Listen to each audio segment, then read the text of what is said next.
اللہم صل علی سیدنا و مولانا محمد وعلی آل سیدنا و مولانا محمد واصحاب سیدنا و مولانا محمد وبارک وسلم علیہ۔ اعوذ باللہ من الشیطان الرجیم، بسم اللہ الرحمن الرحیم۔ هو الاول والآخر والظاہر والباطن وهو بكل شیء علیم۔ صدق اللہ مولانا العظیم۔ مالک کریم اپنے محبوب کریم صلی اللہ علیہ وآلہ وسلم کے توسل اور تصدق سے مجھے اور آپ کو درست عقیدے اور درست عمل پر گامزن رکھے۔ اپنے پیارے حبیب محمد مصطفیٰ صلی اللہ علیہ وآلہ وسلم کی غلامی، محبت، اطاعت اور اتباع میں زندہ رکھے۔ اسی پر ہم سب کو موت نصیب کرے اور زندگی بھر بے ادبی اور گستاخی سے محفوظ رکھے۔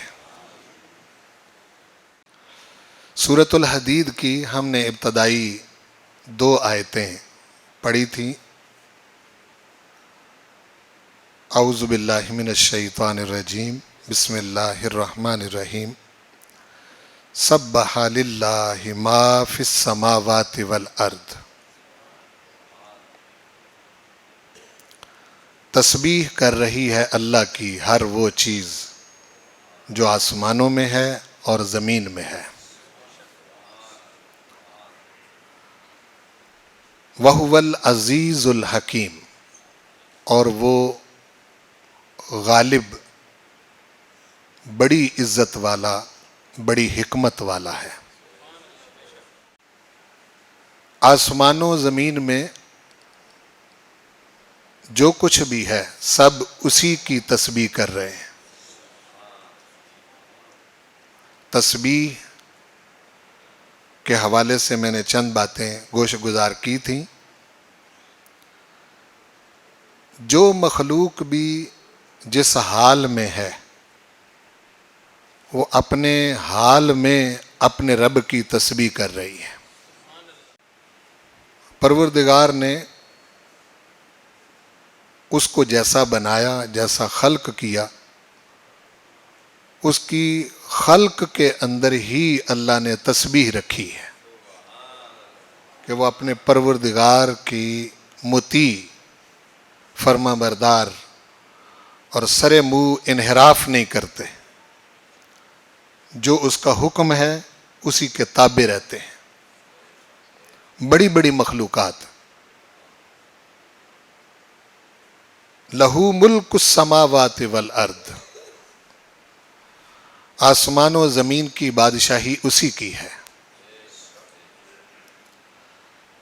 یحیی و یمیت، وہی زندہ کرتا ہے اور وہی موت دیتا ہے۔ وَهُوَ عَلَىٰ كُلِّ شَيْءٍ قدیر، اور وہ ہر چیز پر بڑی قدرت رکھنے والا ہے۔ کوئی شے اس کی قدرت سے باہر نہیں ہے۔ سورۃ الحدید کی جو 3 آیت ہے اس میں مالک کریم نے اپنی 5 صفات کا ذکر کیا ہے۔ هو الاول، وہی اول ہے۔ والآخر، وہی آخر ہے۔ والظاہر، وہی ظاہر ہے۔ والباطن، اور وہی باطن ہے۔ وَهُوَ بِكُلِّ شَيْءٍ عَلِيمٌ، اور وہ ہر چیز کو خوب جاننے والا ہے۔ یہ 5ویں صفت ہے۔ ذہن میں رہے کہ پروردگار کی کوئی صفت بتمام و کمال مخلوق میں نہیں پائی جاتی۔ جیسا وہ ہے ویسا کوئی انسان نہیں ہے، کوئی مخلوق اس کی ویسی نہیں ہے۔ اس کی ذات بالکل وراء الورا ثم وراء الورا ثم وراء الورا ہے. جیسا وہ ہے ویسا کوئی نہیں. اس نے اپنی صفات اپنی مخلوق میں ان کے حسب حال رکھی ہیں، اس کا انکار نہیں. لیکن جیسی وہ صفت اس ذات کی ہے ویسی وہ صفت اس کی مخلوق میں نہیں ہے. وہ اپنی ذات میں بھی لا شریک ہے اور اپنی صفات میں بھی بندہ خدا نہیں اور خدا بندہ نہیں. یہ جان کے ہمیں چلنا چاہیے. اس میں بڑی مار کھائی ہے لوگوں نے. بعض اوقات اپنے اندر کوئی ایسی شے دیکھ کے اس سے ان کا ذہن اس طرف چلا گیا کہ شاید بندہ اور خدا ایک ہی ہے. ایسا نہیں ہے. اس پر بہت زیادہ متصوفین کی ابحاث اور گفت و شنید موجود ہے. وہ میں اس موقع میں ذکر کر کے آپ کو الجھانا نہیں چاہتا. الاول الآخر، ایک ہی وقت میں مخلوق کے اندر یہ صفت نہیں پائی جاتی کہ اول بھی ہو آخر بھی ہو. ہم کس حد تک اس کو سمجھ سکتے ہیں کہ کیسے اول ہے؟ اب وہ ہمیں تجربہ نہیں کروایا گیا کہ آپ کوئی تجربہ کر کے تو پھر جا کے پتہ کریں کہ جی وہ اول کس طرح ہے، آخر کیسے ہے. یہ ہم تجرباتی طور پر ہم اس کو نہیں سمجھ سکتے. ہمارے اندر اس کی اولیت اور اس کی آخریت کا کما حقہ ادراک کرنے کی صلاحیت نہیں ہے. ہم نہیں جان سکتے. اس کا اول ہونا تو وہ جانے جو اس کی اولیت کے قریب ہو، اور اس کا آخر ہونا تو وہ جانے جو اس کی آخریت کے قریب ہو. تو پھر یہاں اول اور آخر ہونے کا جو یکجا ذکر کیا، اس میں مخلوق کی عاجزی بیان کی کہ تمہارے اندر ایسا نہیں ہو سکتا کہ تم ایک ہی وقت میں اول بھی ہو اور آخر بھی ہو، اور ایک ہی وقت میں ظاہر بھی ہو اور باطن بھی ہو. اگر ہو بھی تو کسی حد تک ہو نا. آگے جو بات ارشاد فرمائی پانچویں صفت وَهُوَ بِكُلِّ شَيْءٍ عَلِيمٌ، یہ اس لیے ذکر کی کہ تم ساری کی ساری مخلوق میرے بعد میں ہو، اول میں ہوں، اور تم سب کے سب فنا ہو جانے والے ہو، آخر میں ہوں. ظاہر بھی میں ہوں باطن بھی میں ہوں. تم سے تو بہت کچھ چھپا ہوا ہے، مجھ سے کوئی شے چھپی ہوئی نہیں ہے. یعنی کوئی چیز مجھ سے مخفی نہیں. وَهُوَ بِكُلِّ شَيْءٍ عَلِيمٌ. اب اس میں مفسرین نے، علماء نے، محققین نے، متصوفین نے بہت ساری باتیں اور بحثیں کی ہیں. ان کو میں چھیڑوں گا تو بہت زیادہ الجھ جائیں گے، اور میرا مقصد آپ کو الجھانا نہیں ہے. کسی حد تک پروردگار کی ان صفات کے قریب کرنا ہے. اللہ تعالیٰ نے جو اپنی صفات ذکر کی ہیں، وہ صفات بندوں کے ساتھ متعلق ہیں. چونکہ بندے کو کبھی نہ کبھی یہ الجھن پڑی رہتی ہے، وہ دوسری مخلوق پر قیاس کرتا ہے نا، یا بعض اوقات اس کو یہ الجھن بھی پڑ جاتی ہے کہ معاذ اللہ وہ باری تعالیٰ کو اپنے اوپر قیاس کر لیتا ہے، اور بعض اوقات اپنے آپ کو باری تعالیٰ کی ذات پر قیاس کر لیتا ہے. بعض اوقات انسانوں کو دیکھ کر اس الجھن میں پڑے رہتے ہیں کہ میری فلاں شے کا بھی کسی کو پتہ نہیں، فلاں کا بھی نہیں پتہ، فلاں کا بھی نہیں پتہ، فلاں چیز کی بھی فلاں کو خبر نہیں. بڑی ساری چیزیں میری چھپی ہوئی ہیں، اور مخلوق کے اندر ان کا چھپا ہونا ہی اس کی عزت کا باعث ہے. ورنہ اگر سارے راز کھل جائیں تو پھر کون ہے جو اس دنیا کے اندر رہ سکے؟ ہاں ایک ذات پروردگار نے ایسی پیدا فرمائی حضور سرور کونین صلی اللہ علیہ وآلہ وسلم کی. آپ نے اپنی ازواج سے بھی کہا، اصحاب سے بھی کہا، دن کے اجالے میں، رات کی تاریکی میں مجھ سے جو کچھ بھی صادر ہو سب کچھ لوگوں کو بتا دو. وجہ یہ ہے کہ پروردگار نے حضور کریم صلی اللہ علیہ وآلہ وسلم کو یہ شان عطا فرمائی کہ آپ کی ذات میں اللہ نے عیب نہیں رکھا، نقص نہیں رکھا، کسی قسم کی کمی نہیں رکھی، بلکہ خود اپنی پہچان کا ذریعہ بھی حضور کو ہی بنایا.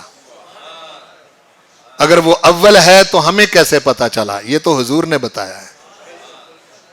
اگر وہ آخر ہے تو ہمیں اس کی کیا خبر تھی؟ یہ بھی تو کملی والے نے بتایا ہے. وہ ظاہر ہے، باطن ہے، تو یہ بھی حضور نے بتایا، ہمیں کہاں خبر تھی؟ ہم تو جان ہی نہیں سکتے اس کو. انسان اپنی کسی بھی صلاحیت کے ساتھ اس کو نہیں جان سکتا. وَهُوَ بِكُلِّ شَيْءٍ عَلِيمٌ، وہ ہر چیز کو خوب جاننے والا ہے. یعنی انسانوں کو سمجھایا کہ تیری کوئی شے بھی مجھ سے مخفی. تو جب مخفی نہیں ہے تو پھر انسان کو اپنے پروردگار کے ساتھ تعلق کو سمجھتے ہوئے ہمیشہ سیدھی راہ پر چلنا چاہیے. اور یہ بات بھی ذہن میں رکھیں کہ زمان اور مکان یہ دو حدیں ہیں. وقت کا ایک آغاز ہے اور وقت کا ایک اخیر ہے. اسی طرح مکان جو ہے اس کی بھی کچھ حدود ہیں. یہ بہت بعد کی چیزیں ہیں. زمان اور مکان کے لحاظ سے وہ اول نہیں ہے کہ آپ یہ کہیں کہ فلاں صدی سے پہلے وہ ہے، یا فلاں سال سے پہلے وہ ہے، فلاں مہینے سے پہلے وہ ہے، فلاں زمانے سے پہلے وہ ہے. جہاں زمانہ آ جائے گا وہاں حد بندی ہو جائے گی. الاول کا مطلب یہ ہے کہ جب کوئی شے بھی نہیں تھی، زمانہ بھی نہیں تھا، مکان بھی نہیں تھا، کوئی شے مخلوق تھی ہی نہیں، سب سے پہلے وہی ہے. اب اس کا تعین کیسے کرے کہ وہ پہلے اول ہے؟ کیسے؟ یہ کیسے کی اجازت نہیں ہے کہ وہ کیسے اس طریقے سے بندہ جو ہے اپنے آپ کو سمجھنے لگ جائے کہ کیسے اول ہے، کیسے آخر ہے، کیسے ظاہر ہے، کیسے باطن ہے. ہر بندے کا ایک ظاہر ہے، ہر بندے کا ایک باطن ہے. میں ایک شخص سے پوچھتا ہوں کہ تم اپنا ظاہر اور اپنا باطن بیان کرو، تو انسان اپنا ظاہر اور باطن بیان کرنے سے عاجز آ جائے گا. بیان کر سکتا ہے؟ میں نے ایک ڈاکٹر صاحب سے پوچھا، میں نے ان کو پوچھا کہ یہ کان جو ہیں یہ آواز کیسے سن لیتے ہیں، آنکھیں کیسے دیکھ لیتی ہیں، زبان کیسے بول لیتی ہے اور چکھ لیتی ہے؟ وہ کہتا ہے جی بس اتنا ہی پتا ہے کہ کان سن لیتے ہیں، کیسے سن لیتے ہیں یہ نہیں پتا. آنکھیں کیسے دیکھ لیتی ہیں اس کا پتہ نہیں، زبان کیسے ذائقے محسوس کر لیتی ہے اس کا پتہ نہیں. بس یہ ہے کہ پروردگار نے ان کے اندر یہ خاصیت رکھی ہے. اپنے ظاہر و باطن کو یہ جان نہیں سکا.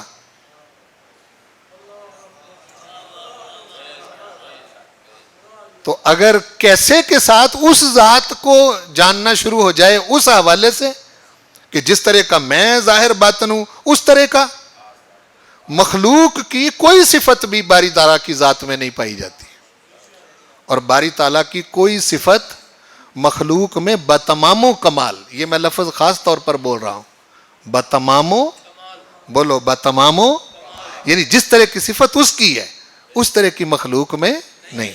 باقی تو پروردگار خود فرماتا تھا، حضور نے فرمایا کہ تخلقوا باخلاق اللہ، جو اللہ تعالیٰ کی صفات ہیں وہ اپنے اندر پیدا کرنے کی کوشش کرو. اگر وہ سخی ہے تم اپنے اندر سخاوت پیدا کرو، اگر وہ رحیم ہے اپنے اندر رحم پیدا کرو، اگر وہ کریم ہے اپنے اندر کرم پیدا کرو، اگر وہ پردہ پوش ہے اپنے اندر پردہ پوشی پیدا کرو.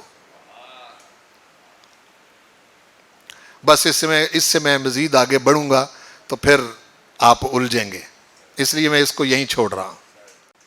چوتھی آیت، هو الذی خلق السماوات والارض فی ستۃ ایام، وہی ہے جس نے خلق کیا آسمانوں کو، زمین کو 6 ایام میں۔ کتنے ایام میں؟ تو آسمان و زمین ابھی بنے نہیں، تو ایام کہاں سے بن گئے؟ کون سے ایام؟ یہ والے ایام جو آپ اور میں بسر کر رہے ہیں۔ آسمان بنے گا تو اس میں یہ سورج چمکے گا نا، اس میں یہ چاند چمکے گا، ستارے دمکیں گے، زمین بنے گی، تو اسی کی آگے گردش سے دن رات وجود میں آتے ہیں۔ ابھی یہ تو بنے ہی نہیں۔ اس نے فی ستۃ ایام، اس پر بھی بڑی لے دے کی علماء نے، لیکن ہم نے اس کو اسی مقام پر رکھنا ہے۔ وہ کون سے ایام ہیں، کس طرح کے ایام ہیں، کس طرح کا دورانیہ ہے، کس طرح کا وہ وقت ہے، ہمیں صرف اتنا پتا ہے کہ اللہ نے بتایا ہے کہ فی ستۃ ایام، 6 ایام میں اس نے آسمان و زمین کو خلق کیا ہے۔ باقی اس کی قدرت پر آئیں تو اس کو 6 ایام میں ان کو خلق کرنے کی ضرورت نہیں، وہ تو کن فیکون کا مالک ہے۔ کیوں جی؟ وہ کسی شے کو کہے کہ ہو جا تو وہ شے ہو جائے گی۔ اب ان 6 ایام میں اس نے اتنی بڑی قدرت کا مالک ہو کر 6 ایام میں آسمانوں زمین کو کیسے خلق کیا، کس طرح کا بنایا، اس کی حقیقت کو بھی آج تک انسان پا نہیں سکا۔ ثم استوى علی العرش، پھر اس نے استوا فرمایا عرش پر۔ 6 ایام میں آسمانوں اور زمین کو خلق کر کے پھر اس نے استوا فرمایا۔ میں استوا کا معنی کسی زبان میں نہیں پا سکا۔ بعضوں نے اس کا معنی کیا متمکن ہوا، بعضوں نے اس کا معنی کیا کہ عرش پر اس نے جلوس فرمایا، بیٹھا، بعضوں نے اس کا معنی کیا کہ وہ عرش پر اپنی شان کے لائق جس طرح سے اس نے چاہا جلوہ گری فرمائی۔ استوا کو استوا رکھنے میں ہی بچت ہے۔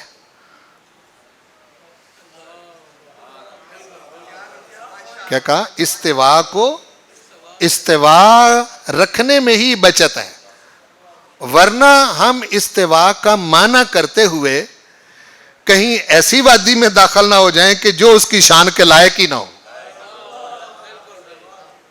جو اس کی شان کے، اس لیے کہا ثم استوى علی العرش۔ اس کو زیادہ علماء نے اس مقام کو متشابہات میں شمار کیا ہے۔ ویسے تو جتنی صفات ذکر ہو رہی سب پر ایمان ہی لایا جا سکتا ہے، حقیقت اس کی نہیں معلوم ہو سکتی۔ ثم استوى علی العرش، پھر اس نے استوا فرمایا عرش پر اپنی شان کے لائق، جیسی اس کی شان ہے، اس کی کیفیت، اس کی کمیت، اس کی صورتحال، وہ ہم ذکر کرنے سے عاجز ہیں۔ ہم اس کو صرف مان سکتے ہیں، اور اس میں بہت لوگ الجھے ہیں، بہت لوگوں نے اس مقام پر مار کھائی۔ تو قرآن مجید کے حوالے سے وہ پہلی آیت ہمیشہ ذہن میں رکھا کریں کہ ذالک الکتاب لا ریب، کہ آپ کو کوئی مقام اگر سمجھ نہیں آتا آپ اپنے آپ کو ناقص کہیں، قرآن مجید وہاں کامل ہی رہے گا۔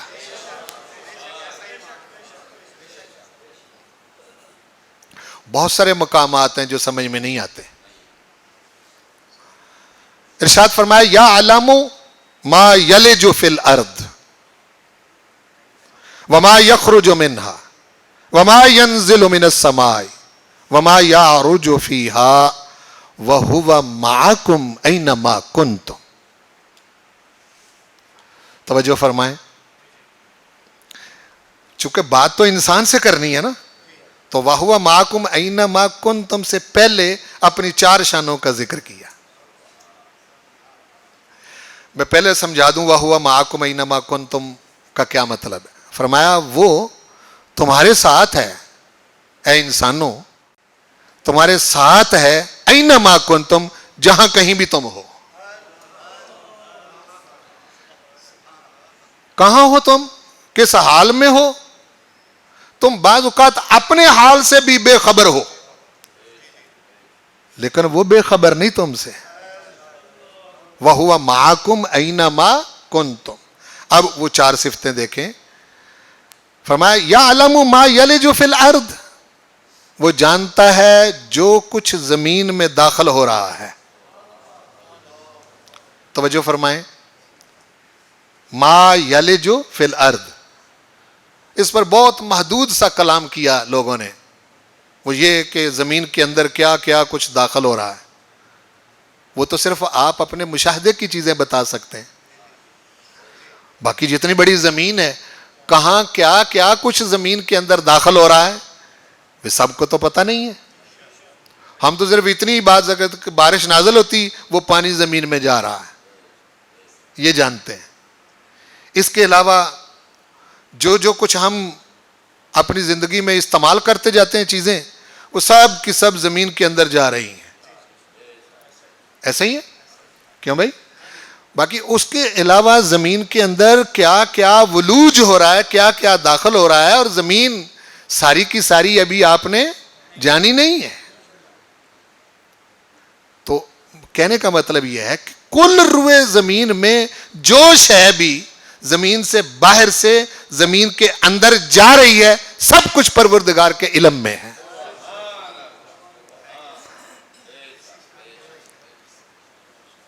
وما یخرج منہا، اور وہ جانتا ہے جو کچھ زمین سے نکل رہا ہے. جو کچھ زمین سے نکل رہا ہے. کیا نکل رہا ہے زمین سے؟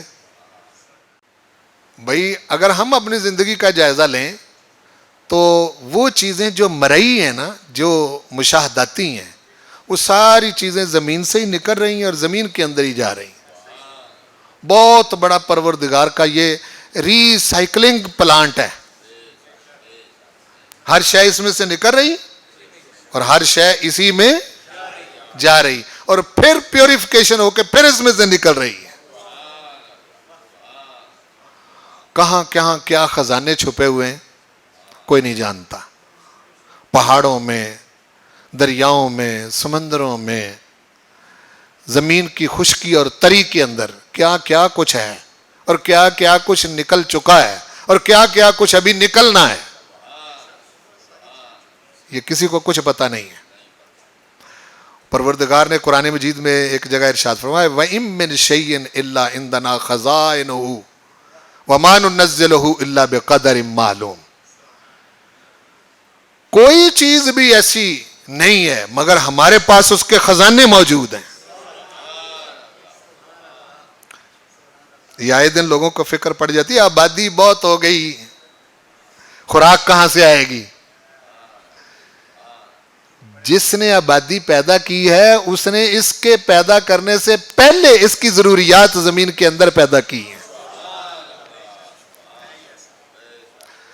آج 1 ایکڑ زمین سے جتنی گندم نکلتی ہے، کوئی 30 سال پہلے کا بندہ تصور کر سکتا تھا کہ اتنی گندم نکلتی ہے؟ اللہ نے آپ کو سمجھ دی، مختلف ذریعے آپ نے اختیار کیے. تو انسانوں کی ضروریات جو ہیں یہ پروردگار نے پہلے رکھی ہیں زمین میں. تو جو کچھ زمین میں جا رہا ہے وہ جانتا ہے، جو کچھ زمین سے نکل رہا ہے. وما ينزل من السماء، جو کچھ آسمان سے اتر رہا ہے وہ بھی جانتا ہے.